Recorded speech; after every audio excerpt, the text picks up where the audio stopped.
Reliance કંપનીમાં labour યુનિયનનો આર્થિક શોષણ, અનિયમિત પગાર અને મેનેજમેન્ટના અભાવ સામે હડતાલ. આજરોજ તારીખ 2/12/2025ના રોજ મહુવાના તરસાડી ખાતે આવેલ રિલાયન્સ કંપનીમાં લેબરો દ્વારા હડતાલ પર બેસવામાં આવ્યા હતા.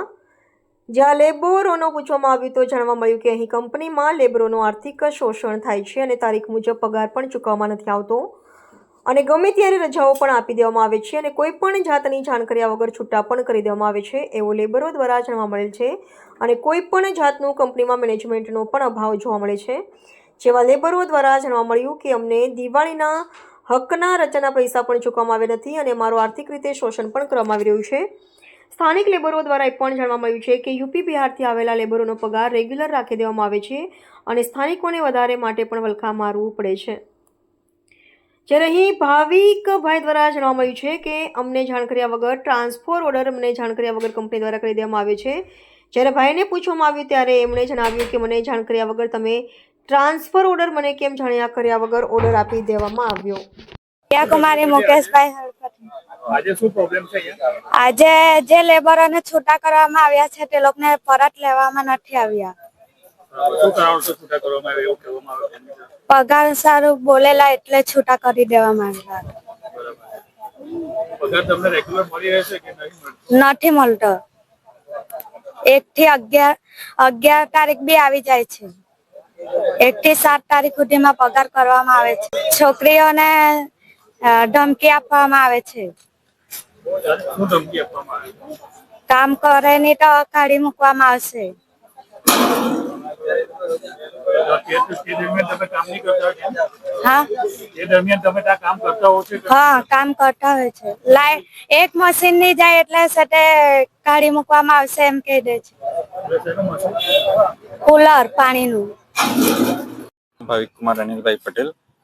હું આ વિલાઇનમાં છેલ્લા 5 વર્ષથી નોકરી કરું છું.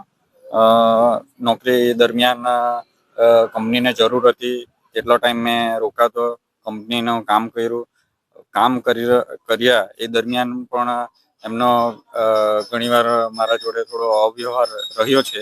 છતાં પણ મેં એમના કહેવા પર મેં કામ કર્યું. પછી મને જાણ થઈ કે મારા ઓવરટાઈમના પૈસા ચૂકવતા નથી, તો મેં એમને કીધું કે ભાઈ મારા ઓવરટાઈમના પૈસા ચૂકવો. ને ત્યાર પછી કંપનીમાં આગ લાગી. તે દરમિયાન મને ટોર્ચર કરવામાં આવ્યો. ટોર્ચર કરવા માટે એમણે બહારથી માણસ બોલાવ્યા. તે સાંજે મને બેસાડે 8 વાગ્યાથી 10 વાગ્યા સુધી હું બેસાડી મૂકે અને પછી કહેવામાં આવે કે ભાઈ તું અમને રિઝાઇન આપી દે, તું અમને જોઈતો જ નથી. મેં એમ કહેવા માંગતો હતો ત્યારે બી કે મેં કેમ એમ. ત્યારબાદ અહીંયા કંપનીમાં મેં હાજર થયો હતો. મને કંપનીમાં અંદર બોલાવવામાં નહીં આવ્યો. પછી બધા આગેવાનોએ રજૂઆત કરી કે તમે આ જે રીતે કરતા છે એ ખોટું છે. ત્યારે એમ કીધું ના અમે એના ભાવિકભાઈની ભલાઈ માટે જ કરતા છે, ભાવિકભાઈ આગળ વધે એના માટે જ કામ કરતા છે. પણ એ ત્યાંથી આવતો રહ્યો એમ. પણ હવે તમે મને 7 થી 10 દિવસ કહીને મોકલાયું હોય તો પછી 15મા દિવસ બી તમે ફોન નહીં ઉચકે તો માણસે શું કરવાનું? તો ત્યાર પછી એ સમાધાન થઈ ગયું. ત્યાર પછી એમ કીધું કે ચાલો હજુ 1 મહિનો તારે ટ્રેનિંગમાં જવાનો છે. મેં પાછો 1 મહિનો માટે ગયો, લેખિત લીધું, 1 મહિના માટે ટ્રેનિંગ કરીને આવ્યો. ને મને એવું જણાવવામાં આવ્યું કે ત્યાં અમારા જે મેનેજમેન્ટના મેઇન સાહેબ છે, HR, તે ત્યાં બેઠા છે, તો તે તમને પૈસા ચૂકવી દેશે. ને અહીંયા સરપંચ શ્રી, આદિવાસી સમાજના આગેવાનો બધા બેઠા હતા. તેમના સામે ચોખવટ થયેલી હતી કે ત્યાં પહોંચે એટલે ભાવિકભાઈના પૈસા, જે ઓવરટાઈમના જે 2 લાખ રૂપિયા જેટલી રકમ નીકળતી છે એ ચૂકવી દેશે. ત્યાં પહોંચી ગયો, 1 મહિનો પૂરો કરીને આવી ગયો, પણ મને અત્યાર સુધી પૈસા ચૂકવવામાં આવ્યા નહીં. તો ત્યાર પછી મેં ઔદ્યોગિક સ્વાસ્થ્ય અને સલામતી વિભાગમાં મેં અરજી કરી. તો તે અરજી કરીને ત્યારબાદ એમણે મારું ત્યાં હાજર થવાનું હતું.